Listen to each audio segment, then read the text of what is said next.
जय जिनेन्द्र आंटी। जय जिनेन्द्र। आंटी करे शुरू शुरू दीदी। हाँ हाँ आंटी जी, मंगलाचरण कर रही हूँ। जय बोलिए अनंत अनंत सिद्ध परमेष्ठी भगवान की जय। आचार्य कुंद कुंद देव की जय। नियम सार ग्रंथ राज की जय।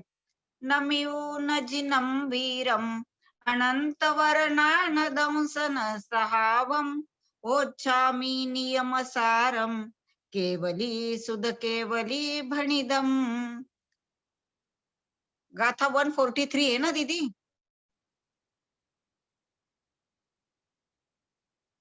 हेलो, गाथा नंबर 143 पढ़ू?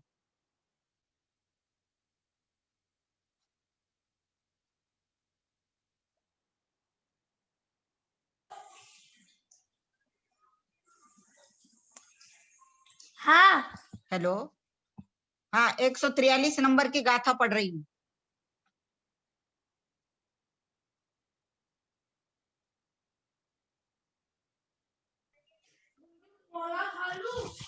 हाँ 143 नंबर।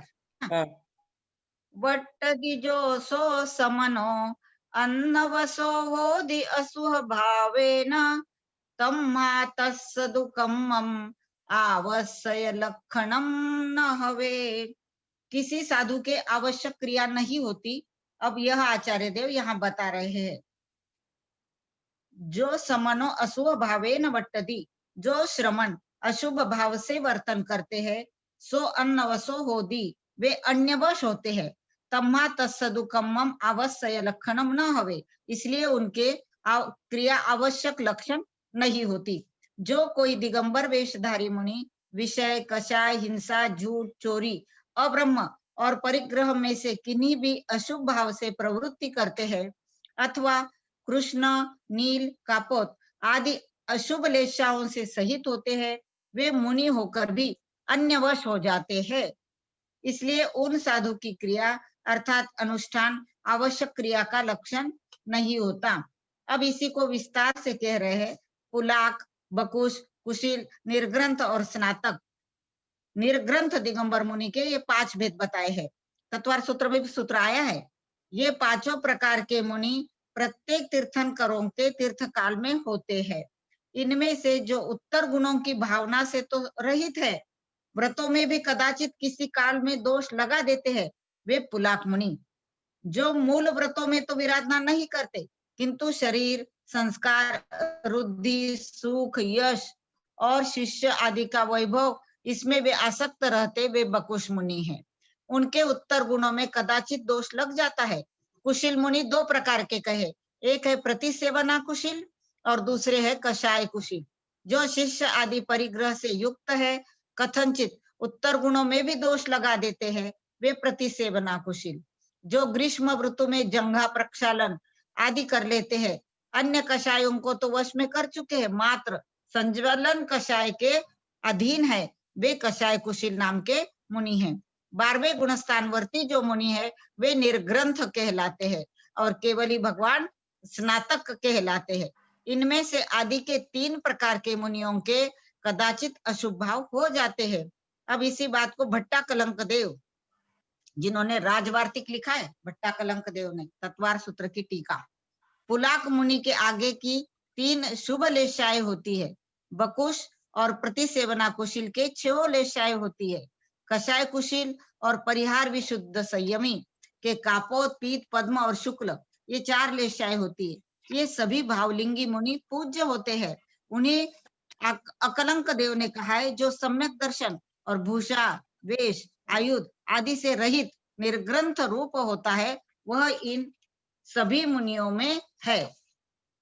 इसलिए इन पुलाक आदि 5 प्रकार के मुनियों में निर्ग्रंथ शब्द युक्त ही है। इनमें से 3 प्रकार के मुनियों के शिष्य आदि परिकर के निमित्त से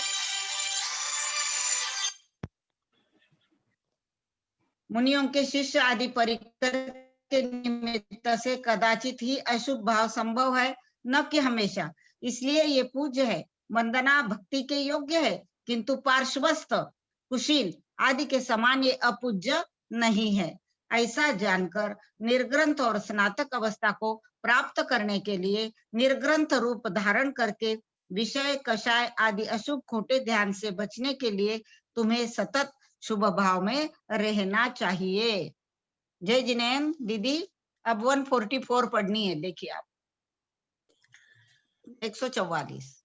जो चरदि संजदो खलु सुहभावे सो हवदी अन्नवसो तम्हा तस्य दुकम्मम आवासय लक्षणम न हवे। खलु शुभ भावे चरती मतलब जो संयमी मुनि निश्चित रूप से शुभ भाव में चर्या करता है।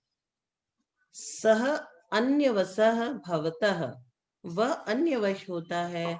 तस्मात् तस्य तु इसलिए उसके आवश्यक लक्षणम कर्म आवश्यक लक्षण क्रिया न भवते मतलब नहीं होती है।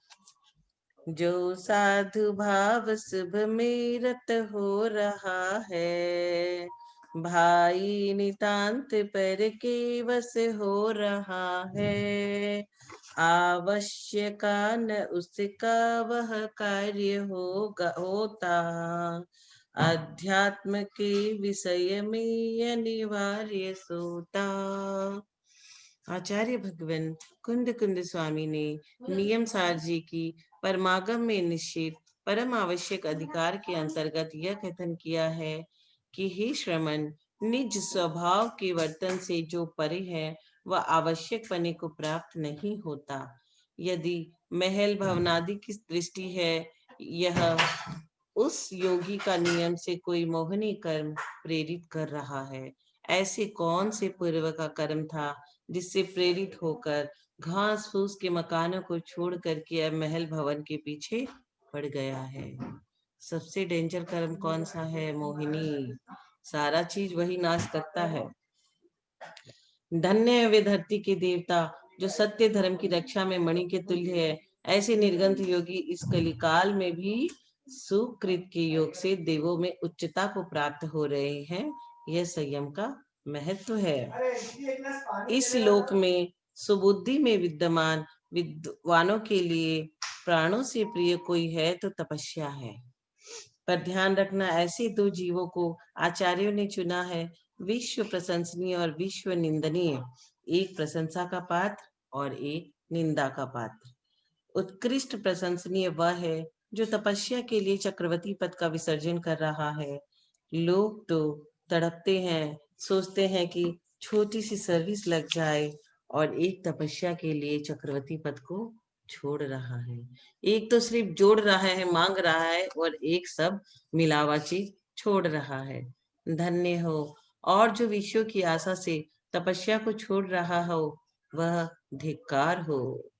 जिस तपस्वी को 100 इंद्र नमस्कार करते हैं, चरणों में सिर टेकते हैं, परंतु ऐसे परमानंद शालिनी चैतन्य मालिनी भगवती आत्मा को प्रकट करने वाली तपस्या को प्राप्त करके जो काम के वाणों से संसार में बिध रहा है, ऐसे सुखों के लिए रो रहा है। उसकी बुद्धि को, जड़मति को कलिकाल ने भक्षण कर लिया है, नष्ट कर लिया है। ऐसी प्रिय तपस्या को छोड़ करके जो नित्यांगना में लिप्त हो रहा है, विषयों की ओर जिसका मन दौड़ रहा है, ऐसे साधु को आचार्य भगवान जड़मति कह रहे हैं।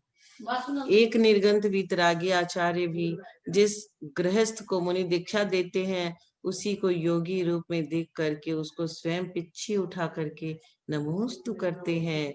ये अरियन दर्शन की, अरियंत वेश की महिमा है कि दीक्षा होते ही योगी सीधे 7वें गुण स्थान में जा रहा है।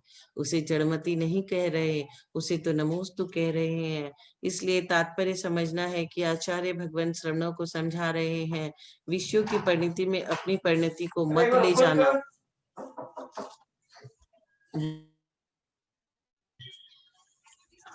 ये जिनेश्वर देव का आदेश है कि जो मुनिवेश धारण करके भी यदि संसार के अन्य के वश में हो रहा है, वो नित्य ही दुखों को प्राप्त करेगा।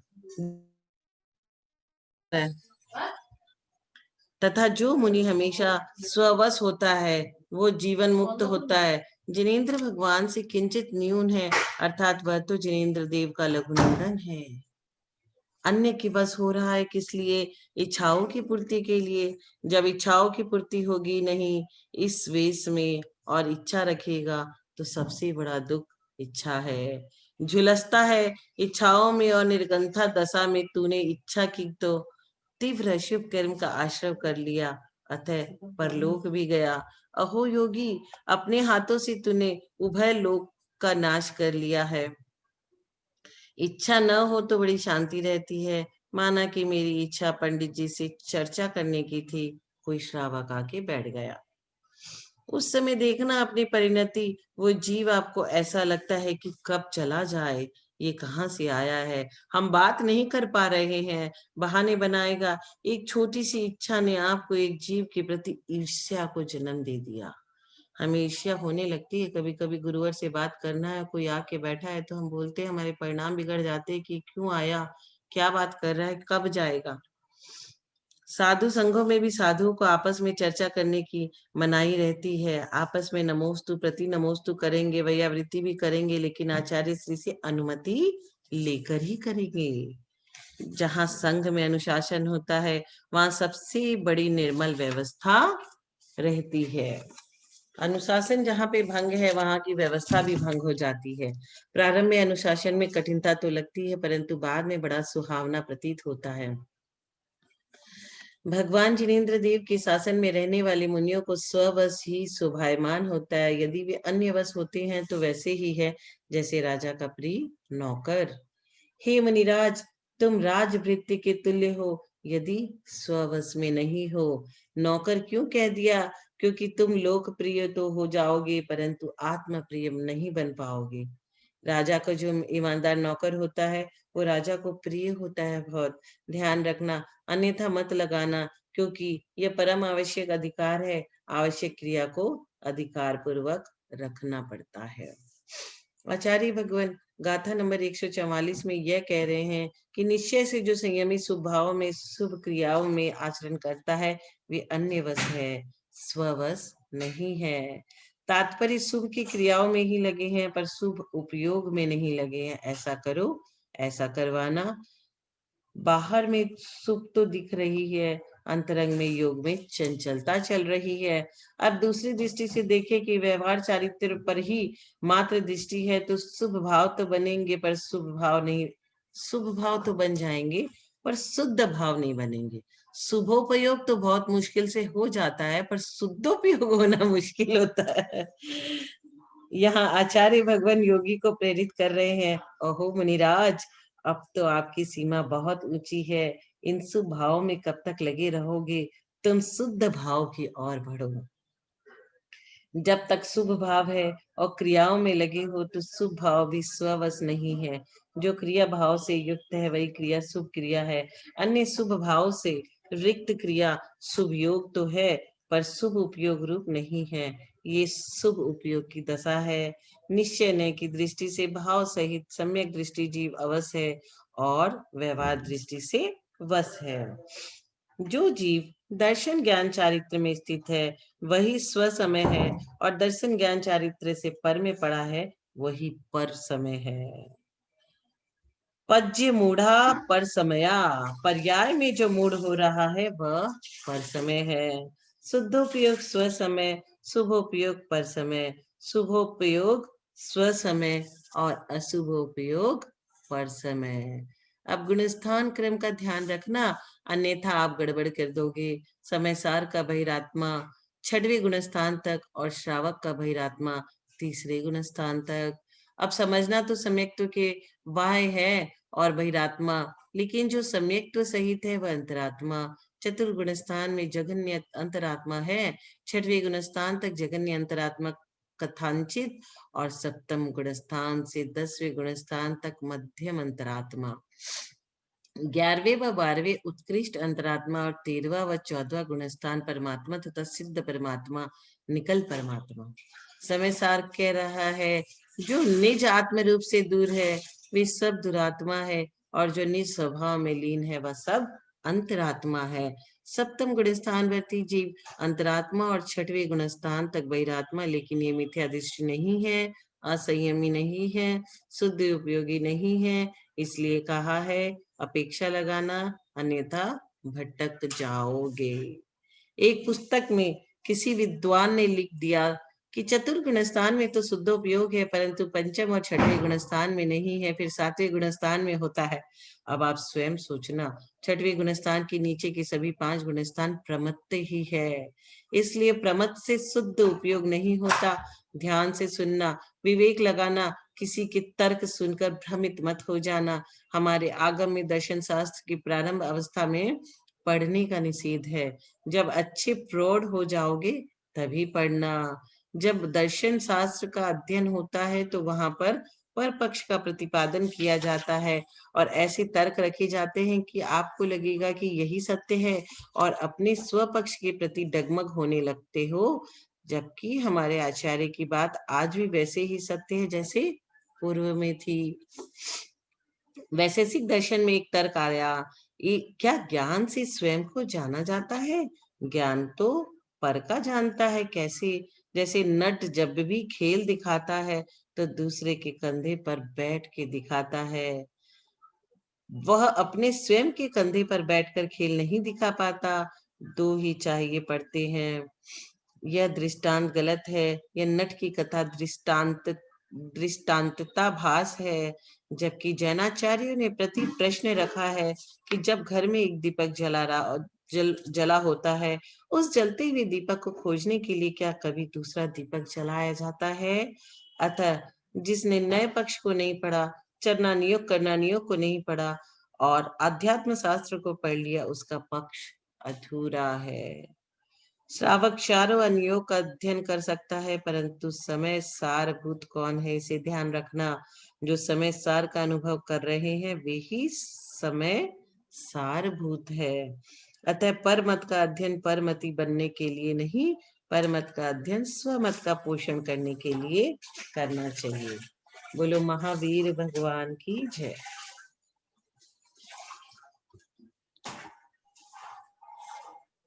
अंकल अब आप लीजिए गाथा। 145 आए। हाँ।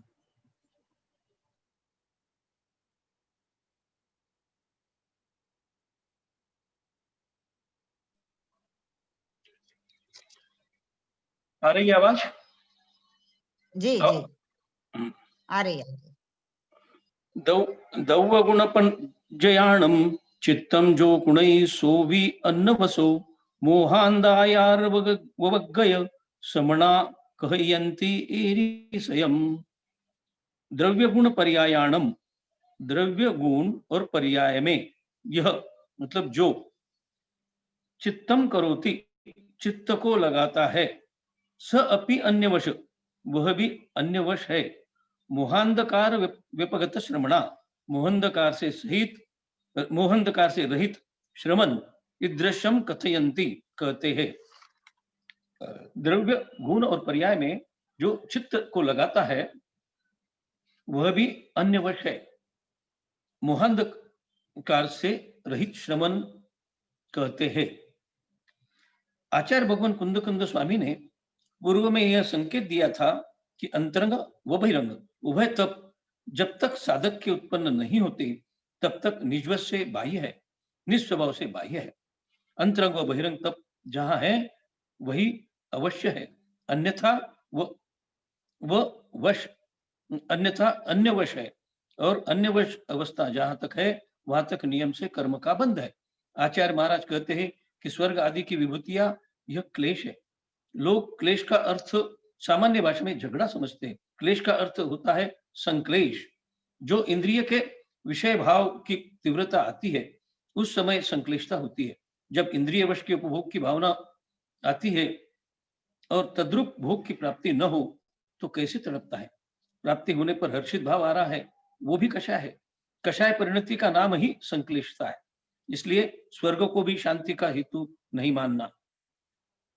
आचार्य पद्म प्रभु मलधारी देव टीका में कह रहे हैं, भो चैतन्य प्रशस्त रूप अंगारोपण कब तक सीखते रहोगे। यह स्वर्ग के सुख प्रशस्त अंगारे है। जहां प्रशस्त का भी विकल्प न हो, वह शुद्धोपयोग की निश्चल दशा है। वह न प्रशस्त अंगारों की को दिलाएगी, न अप्रशस्त अंगारों को दिलाएगी। वह समरसी भाव चिद्रूप चैतन्य भगवती आत्मा की शुद्ध दशा को प्राप्त कराएगी।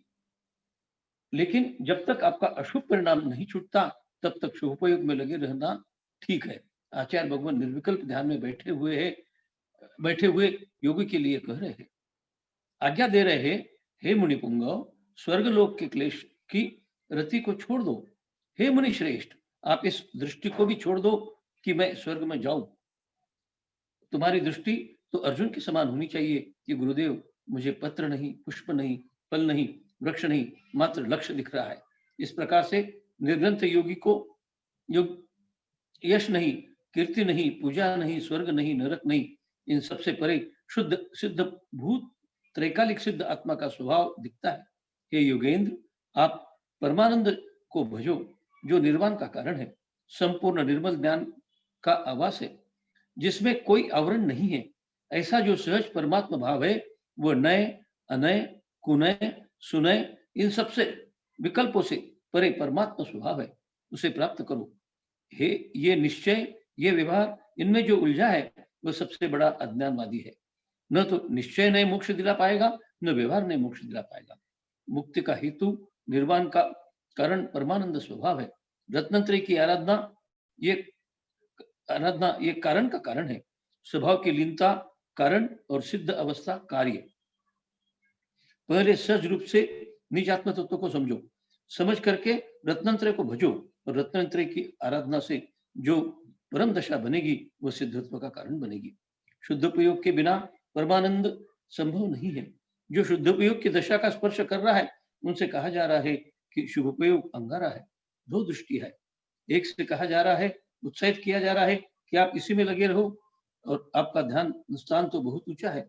जहां जिनकी चर्चा की जा रही है, वे ग्रस्त नहीं है, मिथ्या दृष्टि नहीं है, असंयमी नहीं है, जो 12 तपों में कुशल बुद्धि से युक्त है। ये निर्ग्रंथ मुनि की दशा की चर्चा है। उनसे कहा जा रहा है कि आप और आगे चलो, इसी में संतुष्ट मत हो जाना। ऐसा कहीं ऐसा न हो कि तुम व्रत परिसंख्यान में अपना मोक्ष मान लो, कहीं रस परित्याग में मान लो। आपको ध्यान अध्ययन के लिए भी उठना है। आत्मा जो स्ववश है, उसे कहने की आवश्यकता नहीं है। जो परवश है, उसे ही कहा जाता है। जो स्ववश है, उनसे कहने का आपका वश नहीं चलेगा। जो परवश है, उसे ही यहाँ समझाया जा रहा है कि आप स्ववश की ओर जाओ।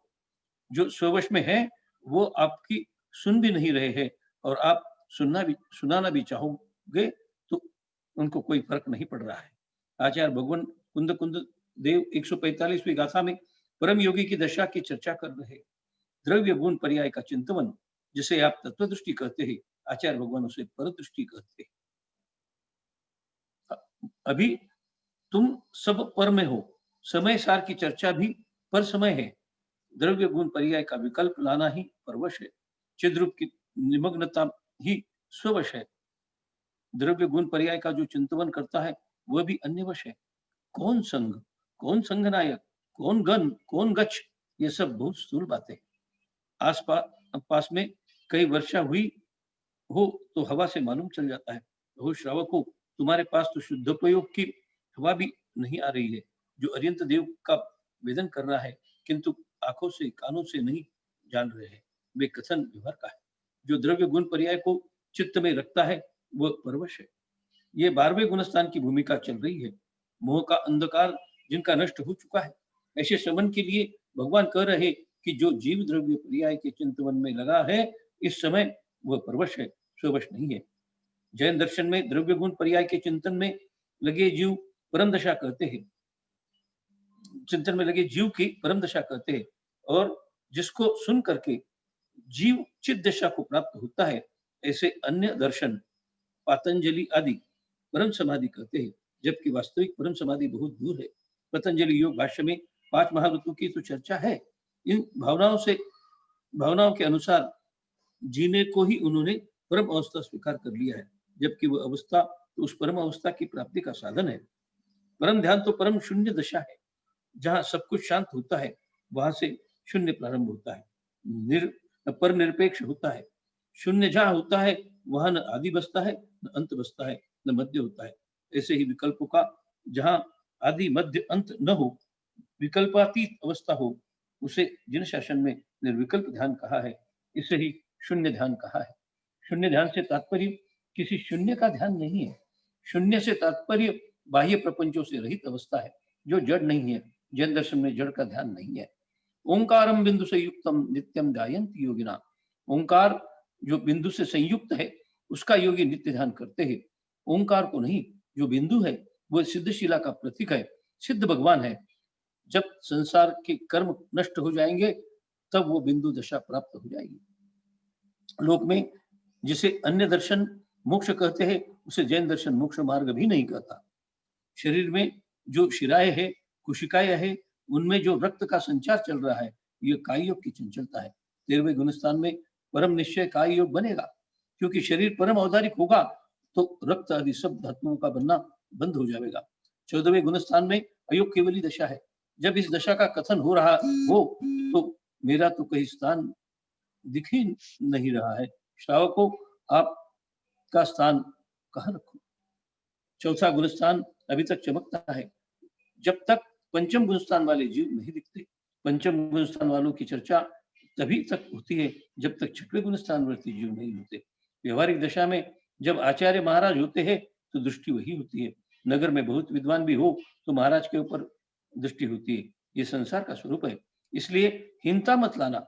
मोक्ष मार्ग का भी ऐसा ही है, स्वरूप है उपशम श्रेणी पर चढ़ रहा जीव। अपन कहते हैं कि धन्य हो भगवान, परंतु वे क्षपक श्रेणी के सामने कुछ भी नहीं है। जब आप गुणस्थान को गौन करके और सम्यक दृष्टि शब्द को पढ़कर समय सार पढ़ते हो तो आनंद आता है, और कहीं निश्चय सम्यक दृष्टि शब्द जोड़कर पढ़ोगे तो फिर आपके लिए कोई स्थान नहीं है। समय सार के सामने गुणस्थान और विराजमान कर लिया करो, तो फिर सोचना कि कौन कौन से प्रमाद नष्ट हो गए। वास्तविक दशा का ज्ञान होता है। कोई अवृत्ति जीव था, वो अवृत्तियों के बीच शास्त्र पढ़ने लगा तो अवृत्ति लोग बड़ा सम्मान देने लगे, तो उसको लगा कि भगवान अवस्था मेरे पास है। अवृत्ति जीव था, क्षयोक्षम विशेष होने के कारण उससे कुछ लोग जुड़ गए। वह सोचता है कि जो कुछ है भगवत था तो मेरे पास है, क्योंकि आवरण तो हटना नहीं है और निरावरण की चर्चा सामने रखी है। उसे आवरण झलकता ही नहीं। जब वो संयमी के पास जाता है तो फिर उसकी कैसी दशा होती है? अव्रत दशा में जिसने अपने आप को शुद्ध प्रयोग में स्वीकार कर लिया, जब उसके सामने वास्तविक तत्व आता है तो फिर चिल्लाता है। ये अव्रत सम्यक दृष्टि की दशा है। वास्तविकता यह है, अव्रत सम्यक पना तुम्हारे पास था भी कि नहीं था, क्योंकि व्यवहार सम्यक दर्शन कहता है कि व्यवहारिक मूर्ता से दूर रहो। व्यवहारिक मूर्ता तेरी दूर नहीं हो पा रही है तो आप मूलाचार में नहीं हो। हम बोले कि पंचम गुणस्थान की दशा अनुपम है और आप कह रहे हो महाराज वो तो क्रियाओं में लगे रहते हैं, हम तो ध्यान करते हैं, सामयिक करते हैं। आपसे एक बात पूछूं, आपने त्रसहिंसा का बुद्धिपूर्वक त्याग किस दिन किया है? नहीं किया तो तुम्हारा रुद्र ध्यान गया कि नहीं है? कुछ ने स्वाध्याय को परम तप मान लिया है, किसी ने सामायिक को परम तप मान लिया है और किसी ने कुछ और को मान लिया है। पर वास्तविकता यह है कि प्रत्येक गुण परम होता है और एक गुण में अधिक समय तक नहीं रह सकते। इसलिए आचार्यों ने षट आवश्यक रखे हैं। जीव आयु पर्यंत पहले, चौथे, पांचवें, 13वें में रह सकता है, परंतु शेष गुणस्थान के काल अंतर मुहूर्त के है। पहले, चौथे, पांचवें, 13वें में आयु पर्यंत रह सकता है, परंतु शेष गुणस्थान के काल अंतर मुहूर्त के है। सबसे दीर्घ काल गुणातीत अवस्था सिद्ध अवस्था है, अब कभी नहीं आना पड़ेगा।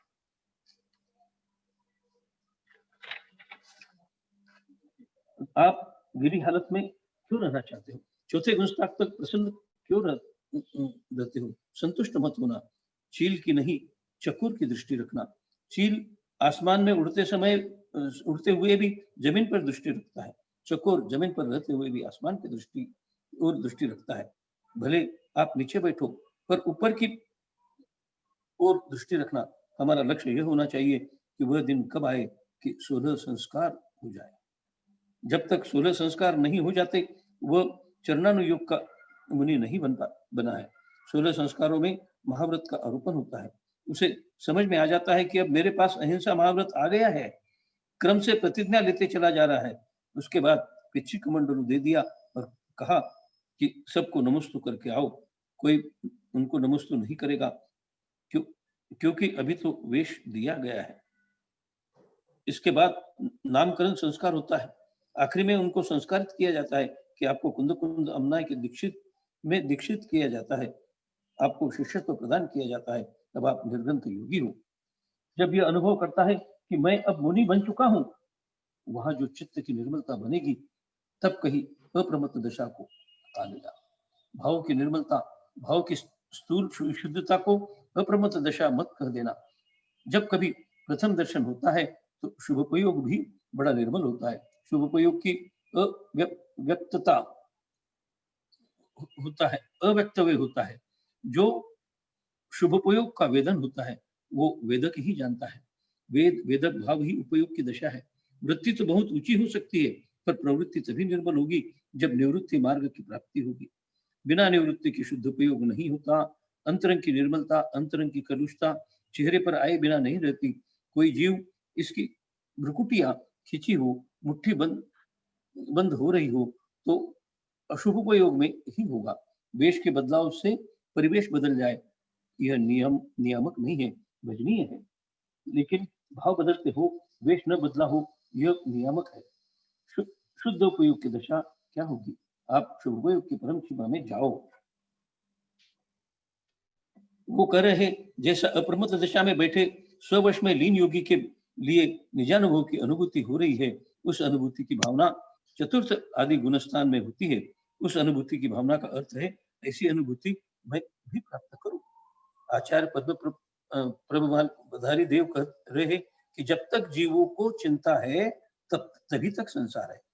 ये जीव जब तक संसार की ही बात करता रहता है, तब तक संसार से छूटने वाला नहीं है। यदि अग्नि में ईंधन डाल रहे तो अग्नि कभी समाप्त नहीं होगी, वृद्धि को ही प्राप्त होगी। संसार की चिंता संसार को बढ़ाने वाली ही है। जो योगी संसार को छोड़ना चाहता है वह आत्म कार्य में लगा रहता है, निज आत्मा के स्वरूप में लीन रहता है। इसके विरुद्ध अन्य कार्यों में प्रत्यक्ष या परोक्ष रूप से चिंता नहीं करता है। तो महावीर भगवान की जय। जय बोलो आचार्य विश्व सागर जी मुनि महाराज की जय। इस तरह गाथा नंबर 145 का विवेचन पूरा हुआ। जय जिनेन्द्र। जय जिनेन्द्र। आंटी आगे एक आप ले लो। हाँ, 146 पढ़ लेते है ना। परिचत्ता पर भावम अपाणम झादि निम्मल सहावम अपवसो सो हो दिहु तत्सदुकम भणन्ति आवासम। इस प्रकार आवश्यक शब्द का लक्षण और व्युत्पत्ति अर्थ करके व्यवहार निश्चय नय की अपेक्षा से अन्य वश मुनियों का लक्षण करके 5 गाथाओं के द्वारा यह प्रथम अंतराधिकार समाप्त हुआ। यदि शुभ भाव में और द्रव्य गुण पर्यायों में मन लगाने वाले भी अन्यवश है, तो फिर आत्मवश कौन है? ऐसी आशंका होने पर आचार्य देव समाधान दे रहे हैं। पर भावम परिचत्ता अपाणम निम्मल सहावम जादि, जो परभाव को छोड़कर निर्मल स्वभाव आत्मा को ध्याते हैं, सो हो अपवसो होदी, वे ही आत्मवश होते हैं। उनके अनुष्ठान को आवश्यक कहते हैं।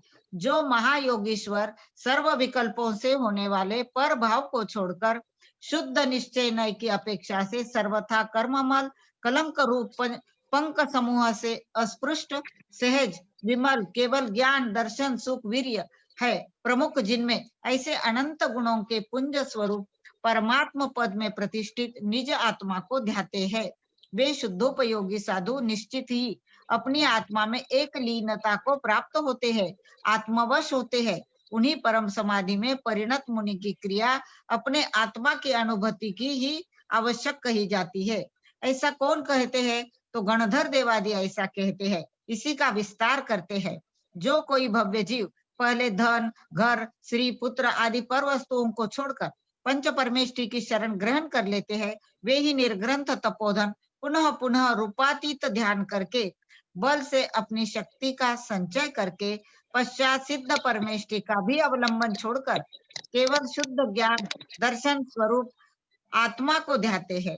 उन निर्विकल्प ध्यान में स्थित मुनियों के ऐसे निश्चल अवस्था हो जाती है कि देव, मनुष्य, तिर्यंच और अचेतन के द्वारा किए गए उपसर्ग के आने पर भी और शीत, उष्ण, दंश, मशक, वध आदि परिचयों के आ जाने पर भी उसका ज्ञान भी नहीं होता है। तभी वे अनंत भवों में संचित कर्मरूप पलाल समूह, तृण समूह को क्षण मात्र में भस्मसात कर देते हैं। श्री पूज्यपाद स्वामी ने कहा है, परिचयों के आ जाने पर उनका भान न होने से अध्यात्म योग के बल से आश्रव का निरोध करने वाले कर्मों की निर्जरा शीघ्र ही हो जाती है। आचार्य पूज्यपाद स्वामी ने इष्टोपदेश में यह गाथा कही है, परिषहाद्य विज्ञाना दाश्रवस्य निरोधिनी जायते ध्यात्म योगेन कर्मणामाशु निर्जरा। भगवान पार्श्वनाथ, संजयंत मुनि, गज कुमार, पांडव आदि महापुरुष ऐसे ही आत्मवश थे। प्रत्येक तीर्थंकरों के तीर्थकाल में 10-10 अंतकृत केवली भी अनेक प्रकार के उपसर्गों को जीतकर केवल ज्ञान उत्पन्न करके मुक्ति लक्ष्मी के अनंत सुख को प्राप्त कर चुके हैं। इसलिए यह ध्यान रूप आवश्यक क्रिया चतुर्थकालीन जिन कल्पी मुनियों के ही होती थी। ऐसा जानकर इस काल में भी जो धर्म ध्यान सिद्ध हो सकता है उसी का अभ्यास करते रहना चाहिए। यहाँ पर 146 नंबर की गाथा समाप्त हुई। अब ये जिनवाणी स्तुति कर लेते हैं। करिए भाई साहब, आंटी सोनू अभी दीदी, कोई भी। अभी आंटी टाइम है, अभी 5 मिनट, आप एक गाथा और ले सकते हो। जी जी जी, 147 नंबर। हाँ 147 नंबर की। आवासम जयि इच्छसि अपसहावे सुकुणदिथिर भावम तेन दुसामन्न गुणम संपुन्नम होई जीवस। यदि कोई मुनि निश्चय आवश्यक को के चाहते हैं तो वे क्या करें? ऐसा प्रश्न होने पर आचार्य देव उत्तर देते हैं, जय आवासम इच्छसि, यदि तुम आवश्यक चाहते हो तो अपसहावेसु स्थिर भावम पुनदि, आत्मा के स्वभाव में स्थिर भाव करो। तेन दुजीवस सामान्य गुणम संपूर्णम होदी, इससे ही जीव का श्रामण्य गुण यह परिपूर्ण होता है। यदि तुम निश्चय नय की अपेक्षा सहित आवश्यक को चाहते हो तो हे मुमुक्षु महासाधो, तुम स्वपर भेद विज्ञान के अभ्यास से शुद्ध बुद्ध नित्य निरंजन परमानंद लक्षण निज आत्म स्वभाव में स्थिर भाव करो। उसी आत्मा में निश्चल परिणति रूप एकाग्र ध्यान करो। तो शंका कर रहे कि इससे क्या होगा?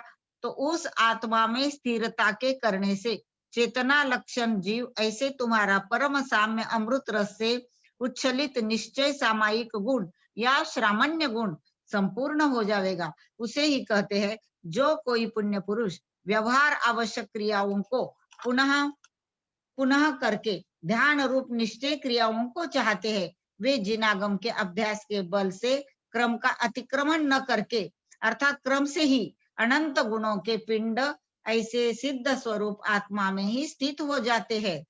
क्योंकि ऐसे निर्विकल्प ध्यान की सिद्धि के लिए ही व्यवहार क्रिया रूप से आवश्यक है। पहले व्यवहार करो फिर निश्चय में जाते हैं। जैसे कि महल पर चढ़ने के लिए सीढ़ियां होती है, आत्मा में स्थिरता भी स्वपर भेद विज्ञान के बल से जिस शरीर में मुनि रहते हैं उससे पूर्णतया निर्ममता होने पर ही होती है।